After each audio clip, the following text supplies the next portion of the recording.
I have a member of our community on today's episode. We're going to call her Bethany. Like many women who reach out to BTR, she didn't just deal with his lies. She dealt with the shock of realizing that her entire reality may have been built on lies. The first time I found them, I was getting ready for work and it popped up on his phone. And then I went down that rabbit hole, I guess, looking through his phone. I found out that he was messaging both men and women. Today's episode is about that moment of discovery, the one that changes everything. She found messages she wasn't meant to see, and those messages exposed an entire secret life. Women who go through this generally ask 4 questions. Number 1, if he really loved me, why did he do this? Number 2, if he lied to me for so long, how do I know he's being honest right now? Number 3, how can I ever trust him again? Number 4, did I ever really know him? So if you're trying to figure out how to recover after infidelity, Bethany's story will help you understand what emotional safety and clarity look like when the truth feels impossible.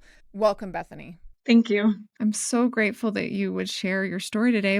So, Bethany, let's start at the beginning. I'm very grateful to have found Betrayal Trauma Recovery Group. I was searching for some sort of support and community after everything that had happened. So when we were dating, things progressed within our relationship very quickly. He was very successful in his work. I was successful in my work. He was very charismatic. He made me laugh. He was very much into fitness, and that was really important to him. Looking back, I may have ignored some pretty large red flags in order to focus on all the things that I did like about him, like his personality and his physical appearance.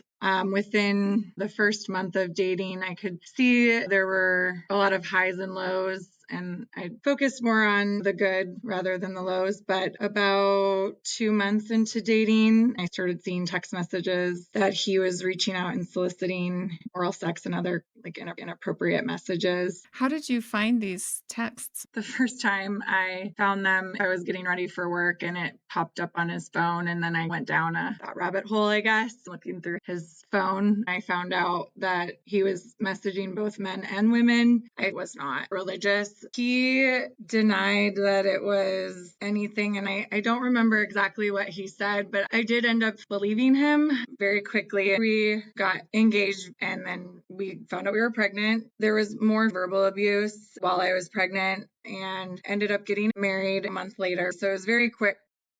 This is the person that you're giving your life to and the one person you should trust the most. I found out that he was watching pornography. He denied it. It's extremely confusing. Then I found out he was on same-sex dating apps and reaching out and pursuing men. He's always been very homophobic almost and critical of gay people. He would get very defensive if you confronted him about it. And I don't really know what any other explanation there is. What explanation would he give? He said there was no excuse for his actions. He said he started watching porn and that led to more graphic and went down that road where it got him curious about other things. He denied that he's gay or that's what he wants. He said he's disgusted by what he's done and he said there's no justification for his actions. He says he's unhappy with himself. I think that, at least for me, probably the most confusing thing was that I couldn't ever get a straight answer because the answers didn't really make sense. That was the part for me that was the hardest because so many things just seemed so, I don't know if the word elusive is the right word, but just not tangible. I'd try to hold on to it and I couldn't quite, it would just disintegrate in my hands. I've come to believe that he chose to do that. Yeah, it's a hard realization and you want to try to figure out the reasons why, but he made that choice. It doesn't make sense to me. I'm like, if I'm disgusted by something, why would you do it? Well, it could have been that you really didn't want to try it, but peer pressure or coercion. Women do things they don't want to do all the time due to coercion. So many women have sex when they don't want to have sex due to coercion, but in general, if you really didn't want to eat that strawberry, you didn't eat it. I've never ever wanted to smoke cigarettes, so it's never been difficult for me to not smoke cigarettes because no one was coercing him to look at gay porn. People generally, from my experience, don't look at gay porn unless they want to. Yeah, at the end of the day, it was something you desired that you wanted to do, and you chose.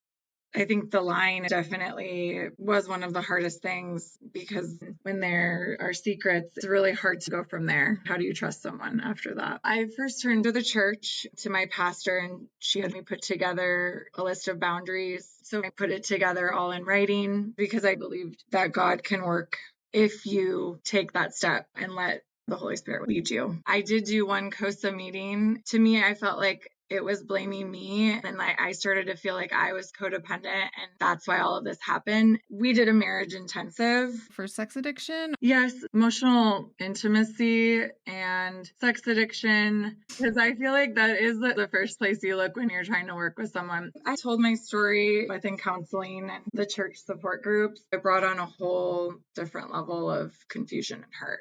It was just like distorted reality. Almost like I go out and have fun and then I pretend like it didn't happen. I wasn't really facing the issue. I didn't want to believe it to be true. So I believed what he said. And then it just escalated to the point where I had no other choice. I was at work. He lost his job. It was over the weekend and he was on his phone a lot. And we have a baby. We're all spending time with the baby, having a family day. Went to bed that night. I find out he was on his phone, again, messaging on different dating apps. It was really traumatizing to see how many people that there were. And then there were explicit videos and messages. And how I came to find that, I was on my 5-year-old's iPad and a location share came up. I recognized the name from very early on in our relationship. It was a man. And I asked him about it, and he got very aggressive and upset. So I find out that he had this individual over while I was at work. I think I didn't really know how to feel in that moment. I went through all of the stages of trauma and grief in terms of numbing and isolating. It was just gut-wrenching to think about the fact that he was messaging these things and asking someone to come over to our home with our children there. It added a whole nother layer to my confusion. The person that I loved and committed my life to has a secret life that you don't know about. So I don't know who this person is.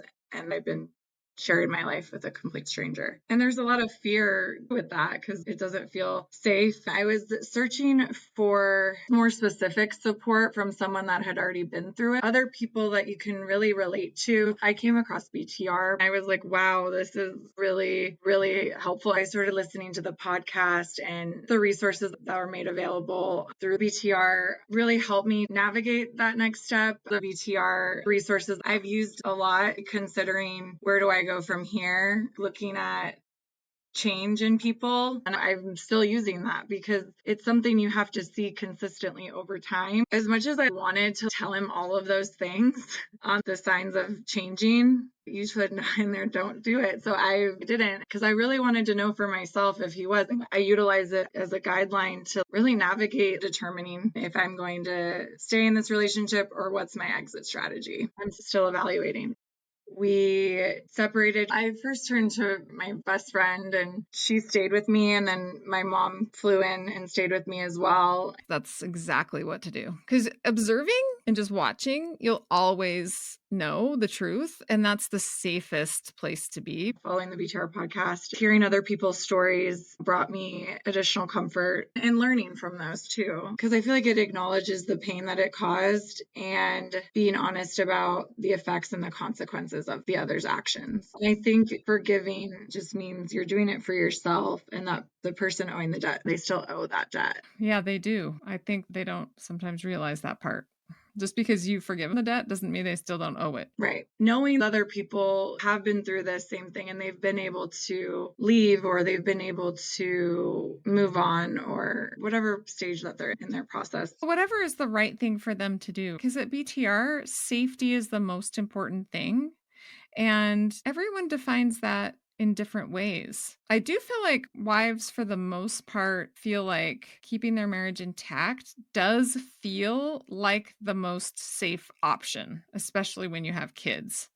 So, because you're navigating a safety issue, that feels like what's going to bring me the most safety. Has that been part of your process? Because that was for me for sure. Divorce felt very unsafe to me. And so that's why I didn't end up filing for divorce. Divorce felt like the least safe thing of all of my options. Yeah, especially with children, I think, and even if you don't have children, because you don't want that to be the reason, but you really have to evaluate what is truly the safest, you know? I think just going back to each person's situation is going to be different, but I wanted other people to know if they have similar situations, that there's other people. You giving me this opportunity to share my story, it's helped me so much to be able to do this and to talk with you and have this BTR platform. I hope that it helps. Yes, your story will. It will for sure help somebody.